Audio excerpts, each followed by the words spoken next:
à tous, membres de la famille Français Authentique, et merci de me rejoindre pour cette nouvelle vidéo. Il est souvent difficile pour les apprenants de la langue française de comprendre l'emploi de l'imparfait et du passé composé, surtout lorsque les deux formes sont utilisées ensemble dans un récit au passé. Nous avons donc mis en perspective les différents emplois de ces temps verbaux et expliquons dans quel cas on utilise l'un ou l'autre. Alors la question qui se pose, quand est-ce qu'on doit utiliser le passé composé et quand est-ce qu'on doit utiliser l'imparfait?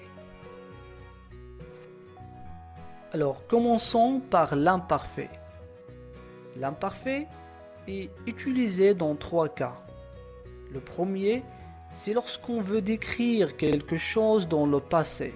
Par exemple, il faisait beau. Ou bien, il y avait beaucoup de monde à l'hôpital. Donc, vous décrivez quelque chose, vous décrivez une situation, donc vous utilisez l'imparfait. On peut également utiliser l'imparfait lorsqu'on veut indiquer un fait habituel dans le passé. Par exemple, il sortait toujours après le déjeuner. Ou bien, il allait toujours faire ses courses dans le même magasin. Troisièmement, on utilise également l'imparfait pour parler d'une action secondaire. Par exemple, il regardait un film quand soudain l'électricité s'est coupée.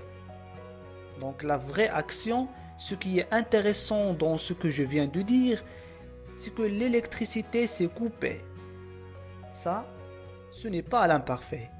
Par contre, l'action secondaire qui nous permet de donner du contexte et de mieux comprendre ce qui est dit est l'action « il regardait ». C'est une action secondaire, donc on la met à l'imparfait.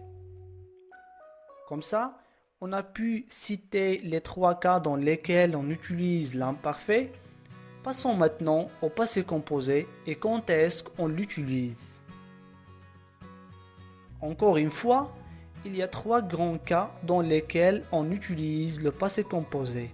Le premier, c'est lorsqu'on veut parler d'une période de temps définie. Par exemple, j'ai obtenu mon diplôme en 2014. Donc vous pouvez remarquer dans cet exemple que le temps est défini, c'est-à-dire en 2014. On utilise également le passé composé pour décrire une action ponctuelle. Une action ponctuelle, c'est-à-dire qui se produit une seule fois. Par exemple, il est venu chez moi samedi. Donc c'est ponctuel, c'était juste samedi. Donc on utilise le passé composé. Et enfin, on a vu avant que l'imparfait était utilisé pour décrire des actions secondaires. Et au contraire, le passé composé est utilisé pour décrire des actions principales. Si on reprend la phrase de tout à l'heure, il regardait un film quand soudain l'électricité s'est coupée. Ce qui est important pour nous, c'est que l'électricité s'est coupée. C'est pour ça qu'on utilise le passé composé.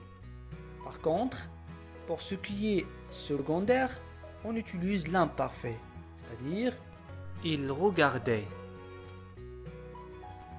Pour vraiment être sûr que vous compreniez bien la leçon, je vous recommande de faire les exercices que vous allez trouver dans la boîte de description.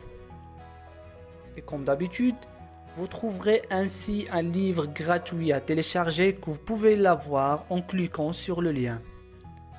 Mais avant de partir, je vous propose de s'abonner pour recevoir les nouvelles vidéos. Merci pour votre attention et on se retrouve pour une prochaine vidéo.